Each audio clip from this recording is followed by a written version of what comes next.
Yo también hice clase en el magíster, la verdad, en el taller con Walter también, mucho tiempo, y con Jorge también, mucho tiempo. Y siempre teníamos esta misma inquietud, entonces fue parte como del mismo proceso como de poder comprender qué es lo que está, qué es lo que es esto del hábitat residencial. Yo fui alumno de del primer año del magíster, 2007. Y nada, la invitación más que presentarles algo concreto, lo que quiero mostrarles es una serie de provocaciones más que nada. Y provocar qué es lo que significa esto del hábitat residencial o cómo lo veo yo y cómo ha evolucionado desde que yo lo vi cuando yo entré hasta ahora. En qué estoy y cuáles son las cosas que estoy haciendo para que se pueda entender desde dónde estoy hablando. A ver, yo soy arquitecto, me dediqué a la arquitectura un tiempo, después me dediqué a otras cosas, estudié un doctorado en Inglaterra también, me he dedicado a temas urbanos casi toda mi vida adulta y yo me inclino fuertemente a los temas afectivos, la verdad, a la teoría afectiva sobre todo. Desde ahí hablo, ¿ya? Entonces eso para que puedan leer lo que les voy a decir, para que puedan leer dónde voy a presentar.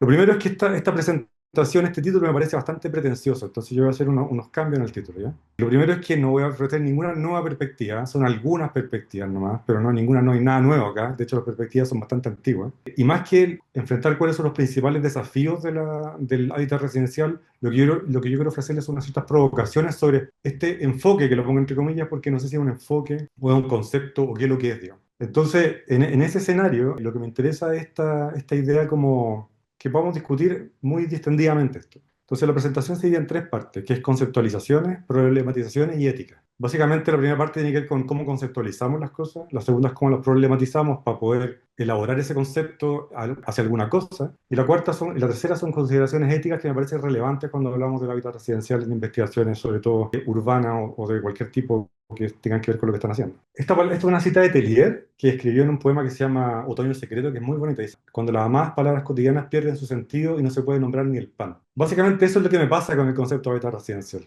o el concepto de hábitat, por ejemplo, o el concepto de residencial. Está tan usado que ha perdido el sentido, básicamente. No tiene sentido. Es como casi todas las cosas, casi todas las conceptualizaciones contemporáneas, se usan y van perdiendo su capacidad de generar algo. Se vuelven como un lugar común. ¿Cierto? Entonces, esto es muy breve, no voy a meterme en temas filosóficos, hay un profesor de filosofía, además que tiene que saber mucho más que lo que yo puedo saber.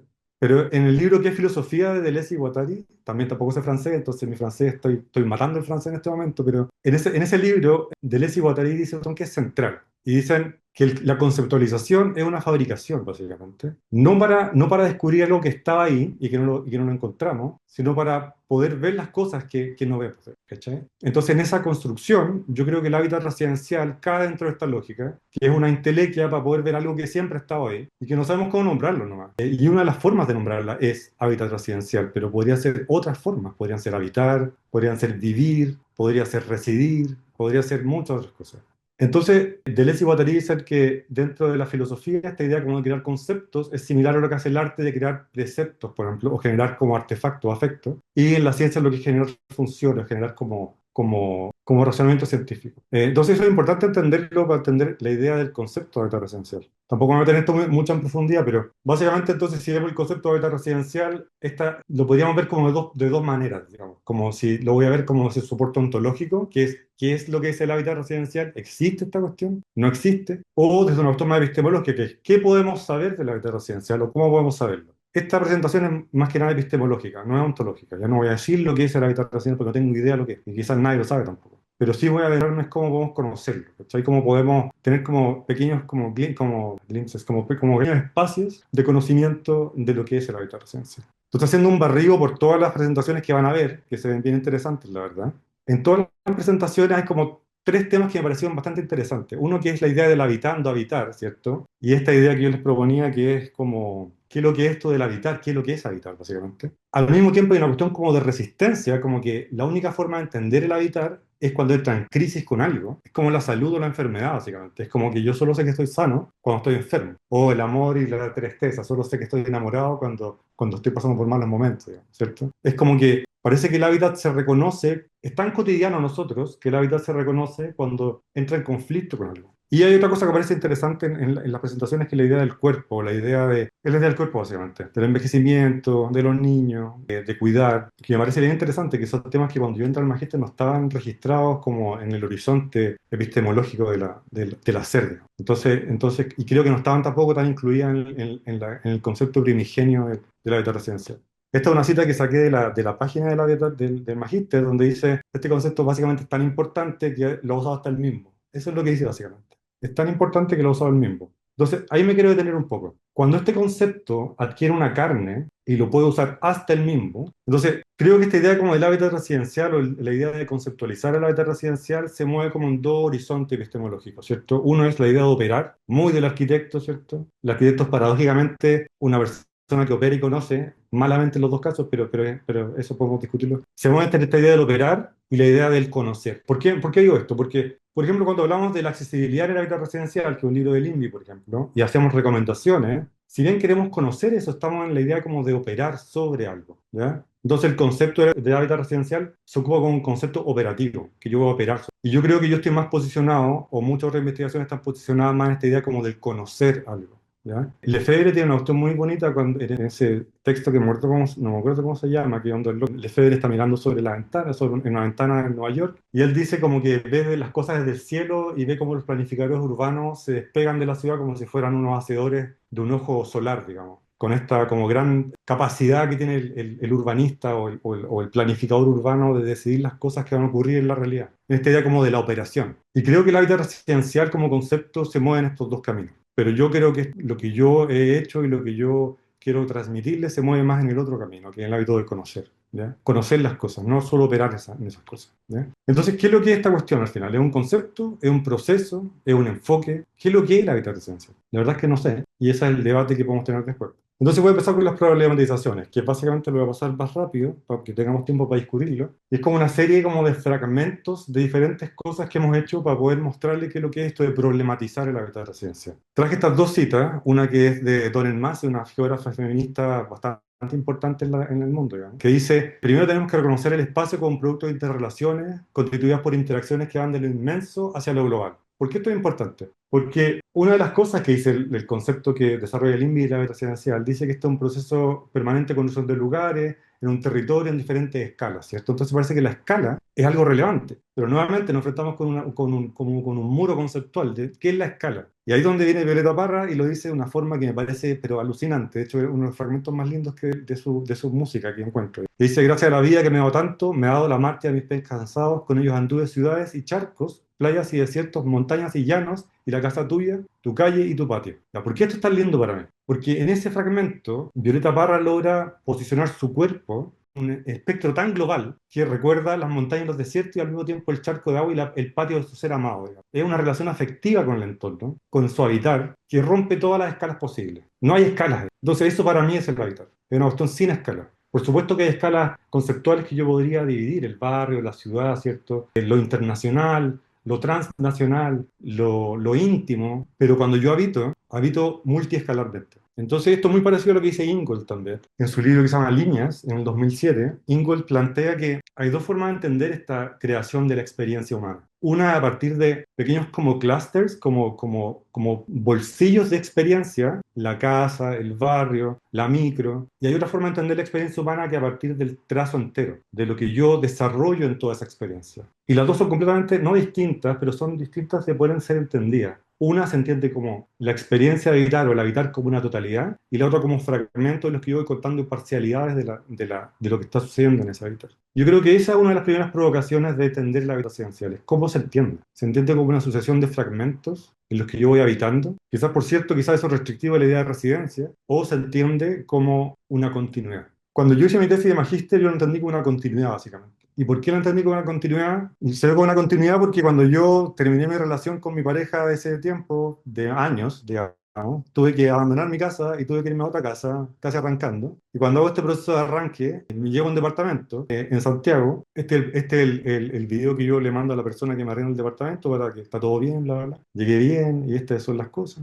El departamento es muy horrible y muy pequeño. Un departamento que yo pensé que iba a ser un departamento así como de unos meses o un año, se transformó en un departamento como de 4 o 5 años. Pero la parte importante de esta historia es que ese departamento pequeño tenía una ventana maravillosa. Y mi ventana se abría 50 metros sobre el suelo y yo podía ver Santiago como en toda su expresión. Digamos. Entonces ahí emerge la pregunta que da origen a mi tesis y que da origen a un artículo también que está en la revista INVI, que ¿dónde termina mi casa? se llama. La pregunta es, ¿mi casa termina en los límites de mi casa? ¿O mi casa se proyecta hacia las cordilleras que yo veo atrás? ¿O mi casa es el sol? ¿O mi casa es la torre costanera que estaba en construcción? ¿Cuál es el límite de mi... ¿Dónde está el límite? ¿Dónde está el borde? Entonces, esa pregunta que es muy, muy como escalar, ¿cierto? Como espacial, intento responderla. Pues entonces empiezo a ver fotos de mi ventana, las mapeo respecto a los horizontes. Mi casa va hacia el poniente, hacia el norte y hacia el oriente. Entonces la empiezo a mapear, empiezo a ver cómo cambia el escenario de mi ventana. Entonces ese paisaje ya empieza a ser parte de mi vida. Entonces ese habitar es mi paisaje también. Esto es como se veía al principio hacia el oriente, abajo hacia el norte y hacia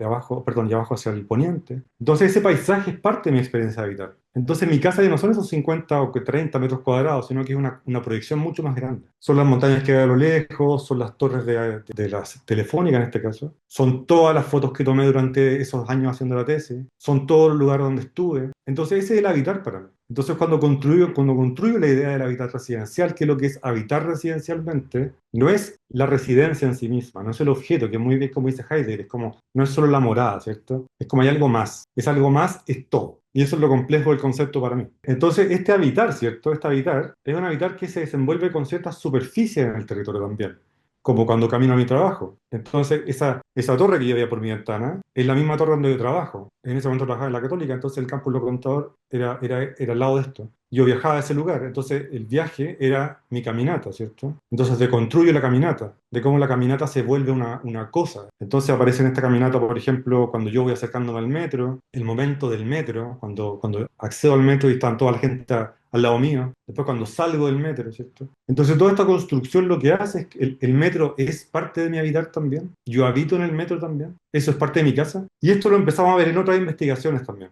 En este caso una que hicimos con Pablo Girón y con Walter Mila también, y con Carlos también. La pregunta era, ¿esto que está sucediendo de que mi casa no es mi casa, sino que mi casa se proyecta más allá, solo me pasa a mí o le pasa a otros también? Estas personas que duermen en el metro, ¿eso es su dormitorio? ¿Eso es su espacio de... ¿Qué es lo que es? Eso también es un espacio que es residencial para ellos, pero es el metro. Entonces, ¿cuáles son los límites de sus casas? ¿Cuáles son los bordes de sus casas? ¿Cuáles son los bordes de su hábitat residencial? En teoría afectiva esto es muy recurrente, digamos, porque es como cómo se conectan afectivamente las cosas, ¿cierto? La idea como del afecto de Spinoza y otros, pues, pero nosotros intentamos buscar esto, ¿cierto? Como esta situación donde la gente duerme en el metro es porque no tienen, o no tienen tiempo en sus casas, eso es parte de su habitar también. Entonces es una pregunta inicial, pues como, ¿dónde termina ese borde de la casa? Para ellos también. Bueno, en mi tesis de doctorado también trabajaba con esas cosas, digamos, como cómo se van construyendo esos relatos, de dónde termina o no termina la ciudad, dónde termina o no termina la ciudad de las personas. Estos, por ejemplo, son unas diferentes, hay limpiadoras, hay nanas, hay diferentes mujeres que están en estas estaciones de paraderos de micro en Las Condes, en San Carlos de Apoquindo. Y esta idea como del barrio, por ejemplo, es como, ¿ese es su barrio o no es su barrio?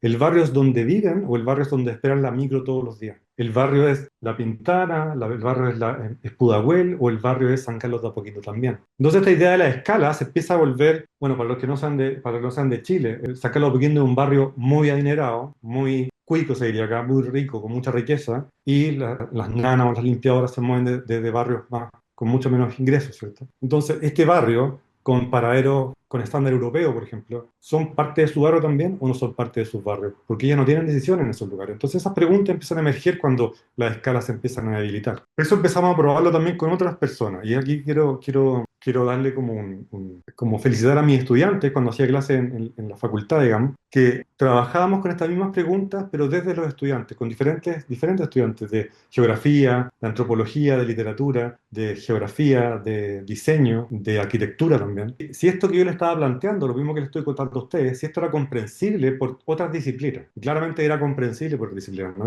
era una inteligencia arquitectónica como las muchas inteligencias arquitectónicas incomprensibles, esto tenía más comprensión, digamos, se podía entender esta idea. Entonces empezamos a hacer ejercicios con fotografías y ver cómo se iban montando estas problemáticas. Diferentes ejercicios que quiero que los vean. Pero, por ejemplo, aparecían los ejercicios de los estudiantes, que era, por ejemplo, para un estudiante, los colores del cambio de la estación de metro eran parte de su habitar. Cómo los colores de las estaciones del metro cambiaban, eran parte de su habitar diario, porque era el viaje que hacía siempre. Esto es algo que ha dicho Pablo Girón muchísimo tiempo antes, muchas veces, digamos. Carlos también. Entonces, como, nuevamente, si hablo de hábitat residencial, ¿de qué hablo? ¿Hablo solo de la casa? ¿Hablo solo de lo residencial, como esta idea como de residencia en la casa, o hablo de algo más? De hecho, les traje este fragmento que mientras hacía la clase lo encontré, que era como lo que yo le encargaba a los estudiantes. Pues entonces, por ejemplo, aquí dice, ejercicio traer en la clase, dice, la foto de mi vida, tres imágenes personales en distintos periodos de mi vida y en distintos contextos no se pueden traer solo cara o cuerpos de cerca. ¿Por qué esto es importante? Porque la forma como se va construyendo ese relato para el estudiante, cómo se transmite esta idea, era importante para mí, porque esto les permitía, por ejemplo, problematizar que los viajes nocturnos para ellos eran importantes en su vida, eran tan importantes como otras cosas, o como mirar por sus ventanas también era importante en su idea como de habitar. Entonces, nuevamente, este concepto de hábitat residencial parecía ser, o este enfoque, ¿cierto? O esto algo, parecía ser bien interdisciplinario, de un concepto que era bien sencillo de entender. Era complejo de poder agarrar que lo que era, pero era bien sencillo de entender. Entonces, esto es una publicación que salió recientemente de Paola Girón, un libro de Paola Girón también, y tiene que ver con cómo esta idea que yo les comento de la vida residencial, esta le tengo que explicar ese dibujo. Trabajamos con dibujos, por ejemplo. Este dibujo narra la historia de una rendedora que vive en todo su barrio, en todos sus transportes, sus transbordos, y va a reponer a dos supermercados. Y básicamente, cuando llega al supermercado se cambia ropa y va a comprar. Pero básicamente, para que exista esta idea de supermercado como eficiente, tiene que haber una vida detrás de ese supermercado que está sustentada por muchas otras personas, ¿cierto? Que están viviendo otras cosas, ¿no? Tienen otras formas de habitar, que tienen millones de formas de habitar. O este, por ejemplo, que es el caso de otra mujer que se llama Gloria, que iba a dejar a su hijo al trabajo. Este es el desarrollo de su día, de las 7 de la mañana hasta las 6 de la tarde. Bajar a su esposo, después a su hijo, después a su otro hijo, después a su otra hija, para poder hacer funcionar su vida, su vida de habitar, digamos. Ella tiene que ser la chofer de toda su familia. Entonces el auto es parte de su habitar. Es interesante esto, es interesante, ella va repartiendo a su hijo. Es interesante esto porque en una política pública, por ejemplo, contemporánea, se pensaría que el auto es lo peor, que hay que deshacerlo, que es la peor bestia del universo, ¿cierto? Pero para una persona que soporta a su familia utilizando el auto, el enfoque del hábitat, por ejemplo, es interesante porque es como que el habitar le está quitando una parte de su habitar. Ella no podría hacer todo eso en micro, no lo podría hacer todo en Uber, no lo podría hacer todo en metro. Necesita el auto es parte de su habitar. Eso es como una provocación también que es interesante. Hasta ahora hemos hablado de puras entidades, digamos, entidades humanas, ¿cierto? Como las experiencias de habitar de diferentes personas, o diferentes entidades humanas. Pero el habitar solo tiene que ver con lo humano o también tiene que ver con lo no humano, por ejemplo. Los animales, por ejemplo. Los animales, fuera de un punto de vista antropocentrista, ¿cierto? De yo, ¿cierto? Que mi perro, no tengo perro, pero imaginemos que tuviera un perro acá. Que los perros habitan conmigo, no sé. ¿Las cosas pueden habitar o no pueden habitar? No lo sé tampoco. Hace 2 años atrás hicimos una investigación con Walter sobre desplazamientos mapuche, desplazamientos de diferentes sectores mapuche, y tomamos el río Biobío como una frontera en la cual queríamos conocer cómo se desplazaban las comunidades mapuches. Pero era muy difícil entender cómo, o sea, era muy difícil conseguirse todos esos trayectos. Entonces lo que hicimos fue idear una forma de entender el hábitat desde lo no humano, desde las cosas no humanas. Y lo que hicimos fue hacer un viaje. Entonces hicimos un viaje que recorría todo el río Biobío. Para los que no conozcan el río Biobío, es la frontera colonial entre españoles y mapuches, ¿cierto? Y la pregunta era, el río Biobío se ha levantado muchas veces, pero esta idea como de habitar tiene que ver con una estructura particular del río, que tiene que ver con los traspasos del río. Entonces empezamos a registrar todos los puentes y los transbordadores que habían en el río Biobío y empezamos a registrarlos. Entonces empezamos a registrar, por ejemplo, desde donde nace el Biobío hasta la desembocadura, eran como, no sé cuánto eran, 400 kilómetros, 300 kilómetros, y empecé a registrarlo paulatinamente de estas cosas. Y se empezaron a encontrar vestigios, ¿cierto? Vestigios no humanos de un habitar que habla de algo que es humano, digamos. O nuevas estructuras de energía, por ejemplo. Cómo el paisaje se modifica, ¿cierto? Cómo se altera el hábitat sin tener como que, en este caso, en esta parte, referirme a un hábitat que tiene que ver con hablar de la experiencia del humano, sino que el paisaje habla de su experiencia, ¿cierto? En este hábitat. Ya, eso es como unas provocaciones muy pequeñas para discutirlas. Y lo tercero, lo último, de hecho, que es muy breve, tiene que ver con la ética de lo del hábitat. Cuando yo les hablo desde el afecto, cuando yo les hablo desde esta forma de aproximarse al hábitat residencial, ocurre algo que es bastante como, no sé, interesante, pero es bastante como importante, que es la idea de con qué ética yo me enfrento a esta situación. Esta es una foto de mi madre y una operación que tuvo del hombro hace 2 años o 3 años atrás. Yo tuve que ir a cuidarla, tuve que cuidarla mucho tiempo, y lo que yo les estoy contando es la misma historia que sus participantes les cuentan a ustedes cuando hablan del hábitat o del hábitat. Son historias súper afectivas, súper profundas, súper complejas y hay una cuestión ética que es relevante para entender el hábitat. ¿Qué es lo que yo, así como les mostraba esta idea como de estas torres que minan el viento y lo transforman en energía y minan toda esta población como esta geografía? Cuando yo me enfrento a las preguntas que les digo, ¿dónde termina mi casa? ¿Cuáles son los bordes, cierto? ¿Con qué posición ética me estoy enfrentando a esto? ¿Con qué posición yo estoy minando esta información? Yo estoy minando esta información nomás, yo estoy sacando información de las personas como si fueran extractivismo cognitivo. ¿Con qué parte ética yo entro esto? Esto es una investigación de Mariela Gaete y otras personas. ¿Con qué sensibilidad yo entro a estos espacios? ¿Con qué sensibilidad yo comparto esa historia? Cuando hablo de hábitos, ¿cierto? Estas son unas fotos de las personas con las que me entrevisté algunas veces para mis tesis. Por ejemplo, en esta me esperaban con 11, la persona cuando yo iba a visitarla me esperaba con una 11, y otras personas me recibían en la cuestión más informal de su oficina. Entonces, como, creo que eso es lo complejo de la cuestión. Pues como, cuando yo me enfrento a estas preguntas y cuando yo me enfrento a los planteamientos del hábitat residencial y todas las tesis que vienen después que ustedes van a ver en este conversatorio, ¿cierto? Se enfrentan con todas estas cuestiones, pues contenciones entre el habitar, el cuerpo, la memoria, ¿cierto? Pero ¿cuáles son las posiciones éticas también que esas investigaciones traen a considerar en la cuestión del hábitat? ¿Yo puedo solo operar con este concepto o tengo que ser más sensible cuando lo hago? Y voy a terminar con esto. En parte de mi tesis, por ejemplo, yo hacía que las personas dibujaran, ¿ya? Para entender cómo era su hábitat. Y claro, las personas jóvenes dibujaban perfecto, ¿ya? O dibujaban más o menos perfecto. Habían algunos arquitectos que dibujaban muy bien, po, de hecho, pero habían los que no dibujaban tan bien. Entonces, ¿cómo se va adaptando estas preguntas para que puedan poder construir ese relato? Por ejemplo, a Esperanza, que es ella, yo le preguntaba, no puedo dibujar nunca, entonces, pero dibújame un árbol, dibújame un conejo, pero dibújame una silla, dibújame algo. La pregunta iba como, ¿con qué consideraciones yo entro a hacer esas preguntas? Yo sé que para algunas de las personas que están escuchando, digamos, esto es bastante evidente, ¿cierto?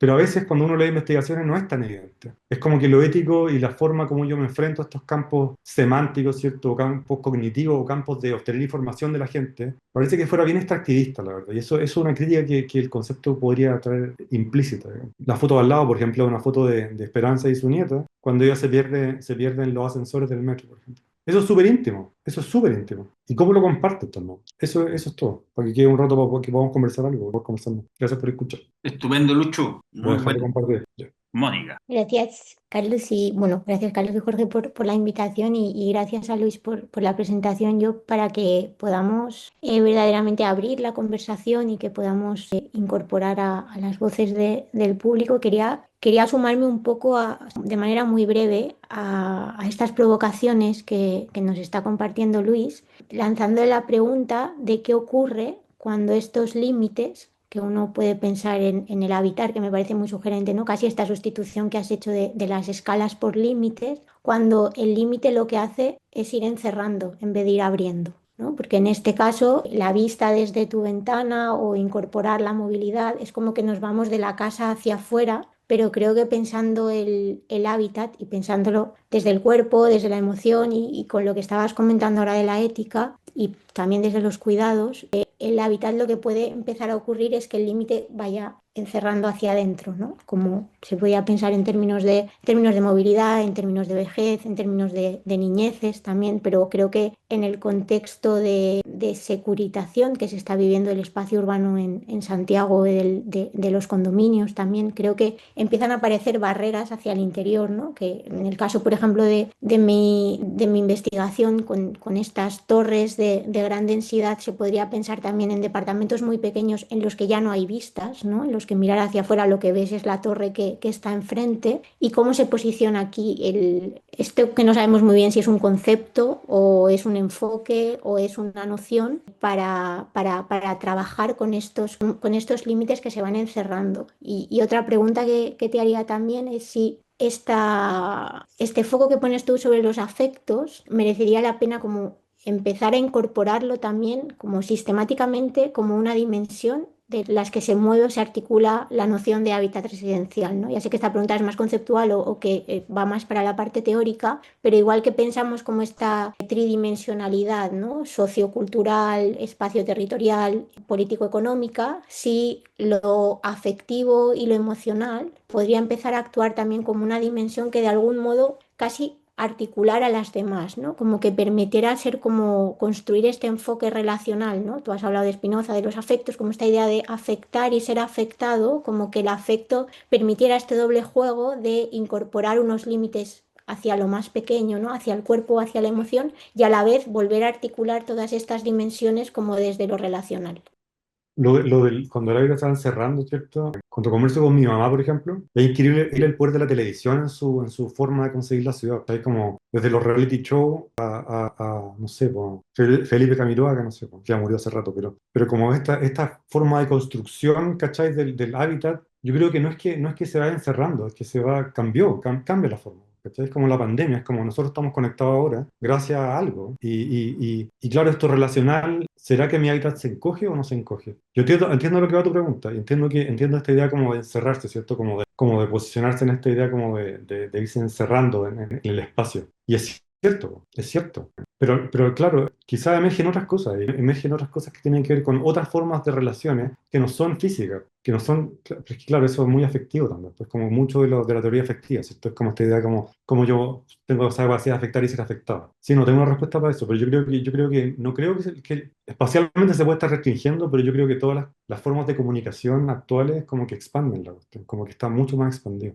Es increíble como me acaban de llamar, por ejemplo, y como que no tengo privacidad, por ejemplo, o es como que todo está conectado. En el caso de que tú hablabas más teórico de los afectos, bueno, la teoría afectiva ha sido altamente criticada por su despolitización, digamos. Sobre todo las feministas, teóricas feministas han criticado lo despolítico de la teoría afectiva, ¿cachai? Como parece ser que está construida desde un hombre y no considerando otros espacios de contestación, digamos, otros espacios de ruptura también. Y eso ha sido bastante criticado. No comparto esa crítica, pero sí ha sido criticado. Entonces, este concepto, este enfoque de la vida residencial, igual es como un poco perverso donde se ubica, porque se ubica entre que tiene que conocer algo, pero también tiene pretensiones de querer operar sobre algo. Por eso hacía esa dicotomía, ¿cierto? De la operación y lo conocer. No es un concepto que solo quiere ser conocimiento, ¿cachai? No es como lo afectivo. No quiere ser solo conocimiento, sino que además quiere desarrollar políticas públicas, quiere tener capital para poder invertir en sus proyectos de vivienda, quiere tener investigaciones relacionadas con eso. Entonces, por eso hacía esa dicotomía al principio, porque es complejo este concepto, porque está tan cargado de cosas semánticas como el MIMBO, como el Ministerio de la Vivienda,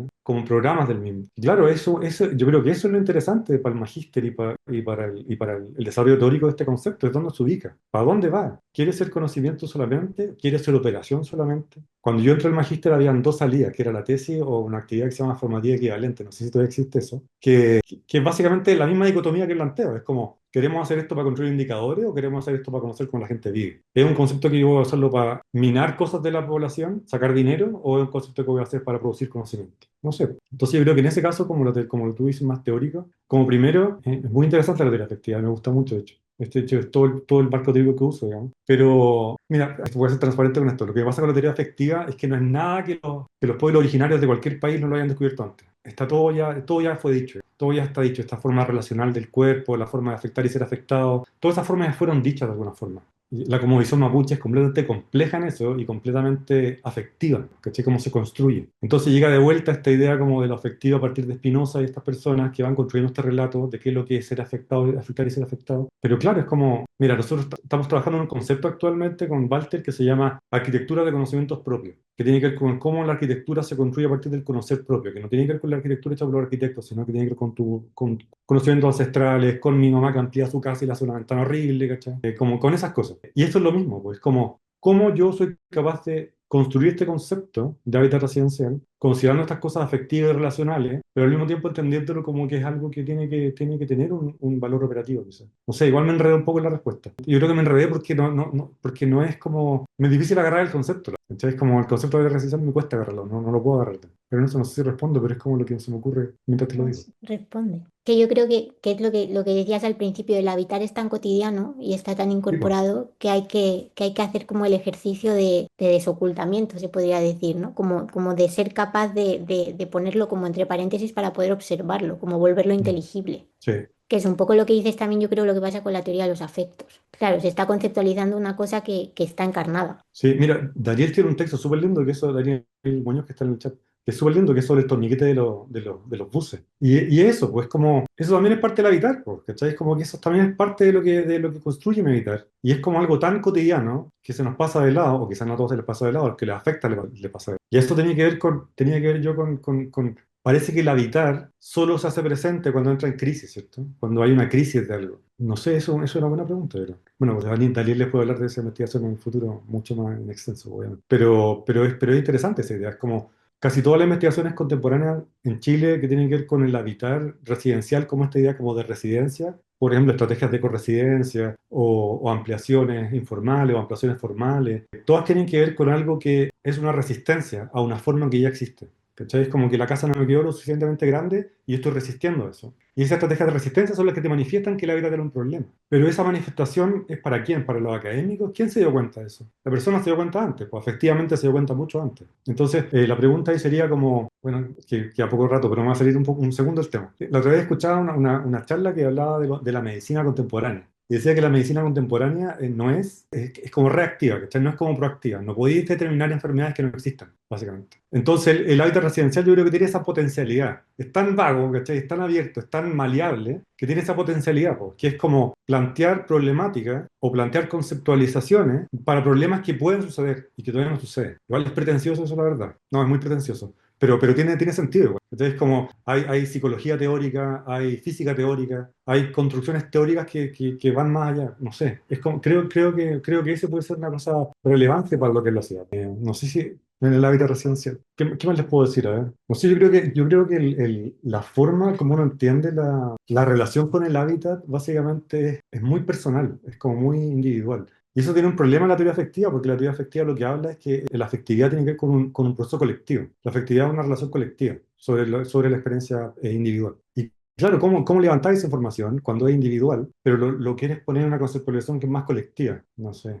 Perdón, pero estaba pensando, Walter, y como... Sí, Daniel, que levanta la mano, perdón. No sé si yo tengo que darte la voz. Creo que puedo hablar así. Gracias, Luis. Voy a hacer un comentario muy cortito porque estamos ya en el borde de la hora, pero lo último que dijiste me hizo levantar la mano. Esa idea de que lo habitar es algo individual y que la teoría de los afectos es una mirada más relacional, más colectiva. Y no sé si estoy tan de acuerdo porque precisamente a raíz de lo que dijiste antes, como si podemos habitar con los animales o con los no humanos en general. Y a mí me parece que ahí hay una oportunidad para ver, o incluso el ejemplo que diste de esta mujer mayor con su nieta en el ascensor del metro, esa forma como de dar sentido a problemáticas del habitar o entender el habitar también como una serie de desafíos y fricciones, cobra textura en aquella experiencia que es compartida, de la experiencia de la empatía, del comprender, o incluso el habitar también que es friccionante, por ejemplo, en el caso de Mónica que está viendo residencias en edificios de mucho departamento y como el ruido que se siente de parte de los vecinos compromete o de alguna manera afecta a mi propio habitar. Me parece que también ahí empezamos a ver como intersecciones de trayectorias de habitar, ¿no? Como maneras de habitar de ciertos grupos o personas dibujan o redibujan las maneras de habitar de otros grupos y personas que hoy día, de hecho, en nuestro país es algo que se conversa y se convierte en un punto de interés. Entonces, no sé, me parece que es fácil quizás imaginar el habitar como algo individual, pero es cosa de trazar un poco y ver que siempre es interaccional, ¿no? Es como, eso es lo que yo estaba desprendiendo de tu presentación. Yo creo que sí, pues sí, estoy de acuerdo con eso. Estoy de acuerdo que la cuestión completamente interrelacionado, sí, de acuerdo completamente. Lo que me refería en todo caso era como, es complejo en esta idea como del hábitat residencial. Cuando yo mostré lo que yo hice, básicamente mi experiencia personal, y también vi en nuestros edificios de muchos departamentos, el edificio que viste, Mónica, era un edificio de ese tipo, con cientos de departamentos, ¿cierto? Con música que se escuchaba a todos lados. No había tanta inmigración en ese momento, entonces. Quizás escuchaba mi música, la verdad, en vez de que yo escuchara la música de los vecinos, pero yo era el disruptor en ese momento. Pero claro, mi comentario iba más que nada, o lo que yo quería decir era que ahí está la complejidad de la cuestión, pues como estas experiencias individuales, ¿cómo las puedo poner en ese plano que es más interrelacionado? ¿Cachai? ¿Cómo puedo levantar estas experiencias individuales y producir este mapa de interrelaciones? Pues yo creo que esa es la complejidad. Quizás no se entendió bien lo que no expliqué bien, pero eso tiene que ver con como esa particularidad del hábitat residencial, que es lo que yo le muestro en las experiencias que les mostré. No sé si alcanza a ser suficiente para poder desarrollar este concepto que es interrelacionado. Con lo que yo les mostré no sé si lo alcanza. Claro. ¿Se entiende, no? Es que a lo mejor también la labor de habitar que están haciendo participantes, por ejemplo, es ese mismo mapeo. Esas mismas personas también están explorando y expandiendo un poco esa cartografía. Sí, de Entonces, acuerdo. nosotros como investigadores, investigadoras, a lo mejor tenemos ahí la oportunidad de entrar a colaborar contribuir en ese mapa y confundirnos junto con ellos. Sí, puede ser como, bueno, no quiero pasarme tampoco el tiempo, pero como Luis Waquan cuando se vuelve boxeador para poder estudiar el boxeo, digamos. Sí, sí, sí. Se llama Entre las cuerdas o se llama Body and Soul, parece, en inglés. Es un libro muy bonito, tienen que leerlo. Es como Luis Waquan, para lo que no conozcan, es un sociólogo que se fue a estudiar a Estados Unidos y quería estudiar los guetos norteamericanos y la forma de que se establecía el poder en los barrios norteamericanos en los guetos. Entonces, este loco como que no tiene cómo investigar esa cuestión, el loco es un loco francés, blanquito. Entonces él dice, voy a irme a estudiar a lo que él piensa que son los centros donde existe esta relación o afectiva, ¿cierto?, con la desigualdad y con la opresión, que son los clubes de boxeo que estaban en las esquinas de no me acuerdo qué ciudad. Chicago parece que era, no me acuerdo qué ciudad. Y cuando estudia en esos lugares, él se empieza a convertir en boxeador. Entonces él se vuelve boxeador para poder estudiar a los que boxean. Y eso es súper lindo, que es parecido a lo que dice Daniel. Pues como, no sé si todos nos podemos convertir en lo que estamos investigando, como él. A mí me costó bastante cara esa experiencia, la verdad. Entonces, como es difícil ese proceso. Es difícil ese proceso de convertirse en el otro. No sé. Carlos una vez me hablaba de eso, Carlos Lange, hablaba una vez también de esas cosas conmigo hace mucho tiempo atrás. Carlos fue el profesor de mi primer ejercicio en el magisterio. Y hablábamos de eso, de cómo convertirse en el otro, digamos. Paola Girón tiene un texto muy lindo que se llama Convertirse en el otro, que es la sombra, ¿sí? Pero a veces más que nada metodológico, pero nada, no eso. Estamos súper pasado el tiempo, no sé si tienen más preguntas, tienen algo que hacer, porque no. El tiempo es una abstracción. Yo creo que está súper interesante. Si los que se pueden quedar un ratito más tampoco es problema. Yo lo encuentro. Aprovechemos que estamos lanzados. Sí, no sé, mira, yo creo que, pero así como brevemente, no sé qué estará el magíster ahora, ¿cachai? No sé cuáles son las construcciones que tiene, porque básicamente este conversatorio es como para discutir esta idea como de magíster, como de concepto, ¿cierto? Lo hablé con ustedes cuando estábamos en la entrevista, o sea, en la reunión, que era como, cuando yo entré al magíster, básicamente era esta idea como de construir indicadores, cómo construir indicadores, ¿cierto? No sé si todavía siguen en esa línea o no, pero Afortunadamente no. afortunadamente. Pero claro, es como construir indicadores como para operar en la realidad, pues, como para operativizar operativizar esto y poder. Cómo se dice cuando yo lo construyo como un arma? ¿Cachai? Quiero como construirlo como un arma para poder utilizarlo, ¿cierto? Este concepto. Y yo creo que no va por ahí la cuestión. Yo creo que el concepto no va por ahí, no va por la operación. Yo creo que va por el otro lado, que es el conocimiento. Cuando me fui a estudiar afuera, la cuestión era como, ¿qué es este concepto? No existe ese concepto. El concepto de hábitat residencial no existe. O sea, existe el concepto que todos conocemos, que son hacer casa, digamos. Pero no existe la idea como de hábitat residencial. No existe el concepto que ustedes están construyendo. Entonces, como, quizás eso es bueno, ¿no? Quizás eso es interesante. Porque eso es lo que le decía, es como un concepto prospectivo. Es un concepto que puede construir algo, ¿cachai? Es como, así como en la página del magíster aparece como algo bueno que aparezca citado por él mismo, sería interesante que también fuera bueno que es citado no sé, pues en la Junji, en los jardines infantiles, o que es un concepto que es bueno utilizado en los psicólogos, ¿cachai? O los terapeutas, que sea un concepto completamente interdisciplinario, ¿cachai? Que es como interdisciplinario. Bien, como decía también Daniel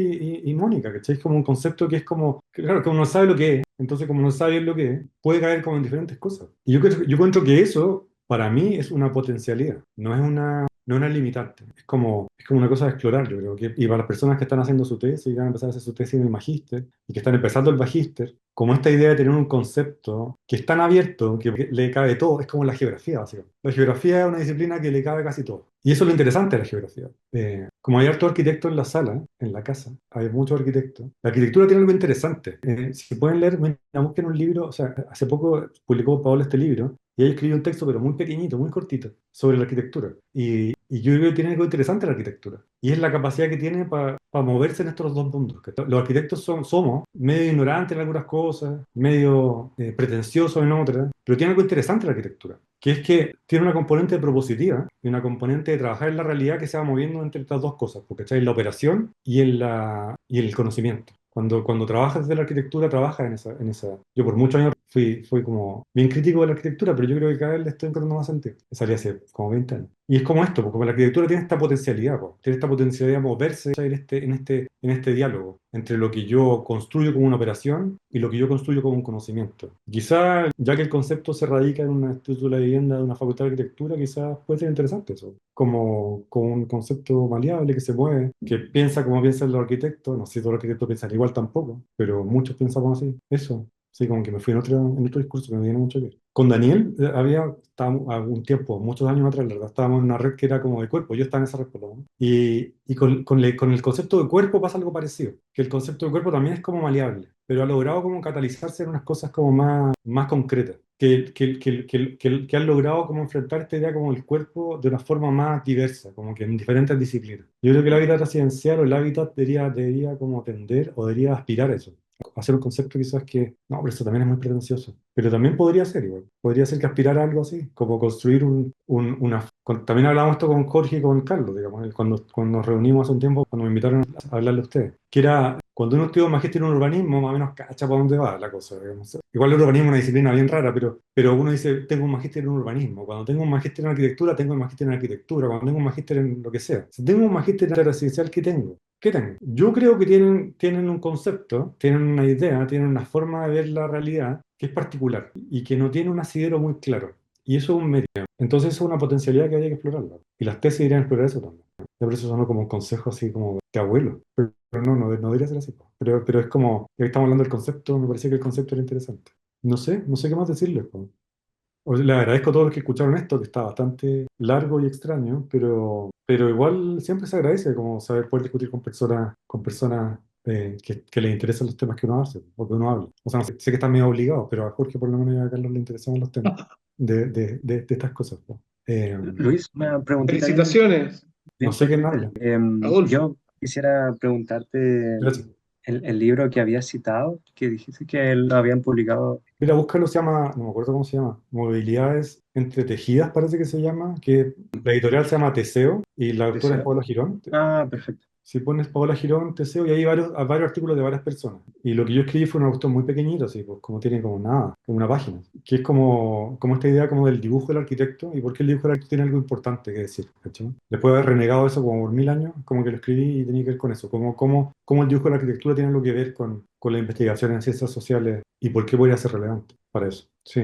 La editorial se llama Teseo, como es un dios Teseo, sí. La autora es Paola Girón, Valtteri Milan. Los editores, Pablo Girón, Valtteri Milán, Susana Cortés y Inés Figueroa. Le agradezco mucho la invitación a Jorge y a Carlos, ¿no? Le di un favor a Jorge, por eso estoy acá. Entonces me parece interesante que puedan escuchar lo que tenemos que decir. Hay interrelaciones en esto, ¿no? Sí, como interacciones afectivas Sí, de así es. nosotros. Felipe levantó la mano. Sí, Felipe, hola Luis, tanto tiempo sin tanto verte. tiempo, sí, Mm. un agrado poder verte nuevamente en estas instancias también. Pucha, a mí me pareció súper interesante y súper provocadora la intervención del comienzo del hábitat residencial como un concepto vacío.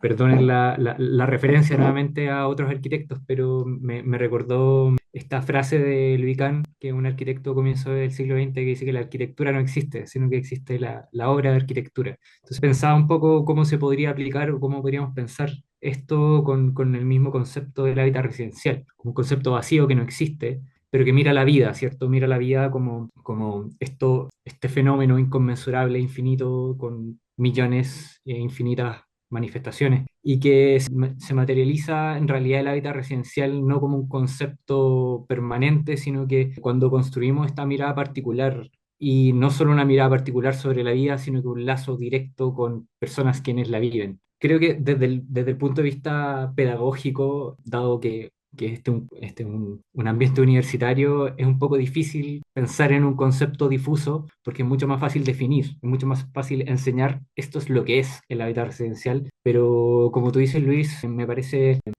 incluso conveniente desde el punto de vista operacionalizar de operacionalizar, tener este concepto mal o vagamente definido, que conviene tener como esta gradiente semántica, dado que en verdad la vida evoluciona de una manera que no podemos predecir. Entonces, parece interesante también la posibilidad de poder aplicar estas reflexiones a las futuras exposiciones. Creo que es interesante la posibilidad de mirar esto desde la aproximación particular que hemos tenido al hábitat residencial. Así que muchas gracias por las reflexiones, por las provocaciones y yo por lo menos me quedo también con la inquietud de seguir sobre todo destruyendo el concepto de hábitat residencial, que como dicen acá en el INVI está en permanente construcción, pero yo creo que también debe estar en esa permanente destrucción para seguir reinventándolo y seguir edificándolo desde miradas distintas.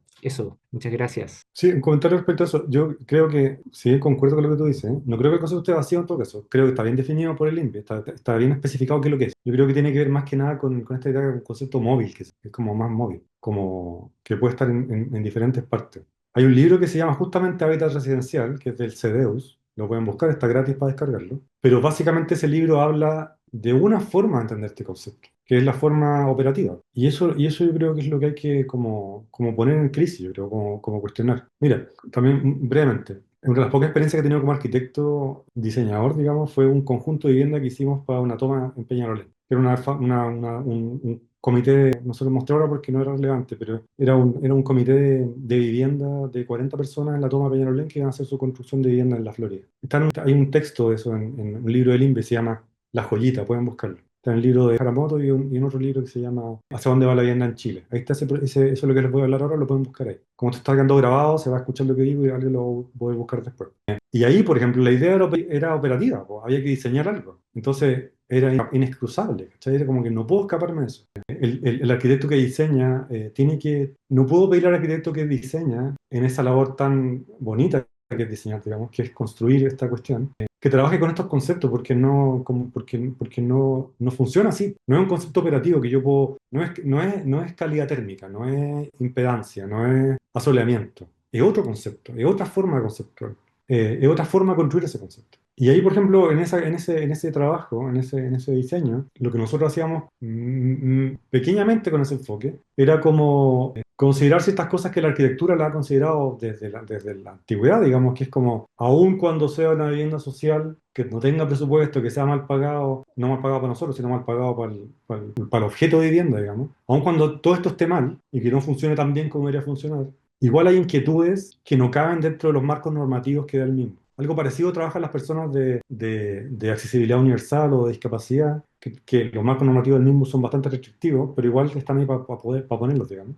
En este caso no eran viviendas accesibles, ni inclusivas tampoco, eran viviendas con subsidio, digamos, pero sin esa condición. Y claro, ¿cómo se enfrenta con ese concepto eso, por ejemplo? Eso sería interesante, ¿cachai? Es como yo, quizás por mi formación particular o mi forma de ser, digamos, que uno hace las preguntas correspondientes, que a uno le interesan, digamos. Uno está más rato con la persona que tiene que estar y le da más tiempo a la persona que tiene que darle, casi como si fuera una investigación urbana, pero con tiempos de investigación del mismo, digamos. Pero claro, quizás el concepto de dar esa herramienta o el magíster podría otorgar esa herramienta en el concepto, ¿cachai? Que es es que igual también es pretencioso, muchas perdón, he dicho muchas veces pretencioso, pero es pretencioso cuando lo hablo, que es como, quizás el magíster les da esa herramienta para poder capturar esas cosas que están como volando, ¿cachai? En estos procesos de diseño, estoy hablando para los arquitectos que diseñan, ¿cachai?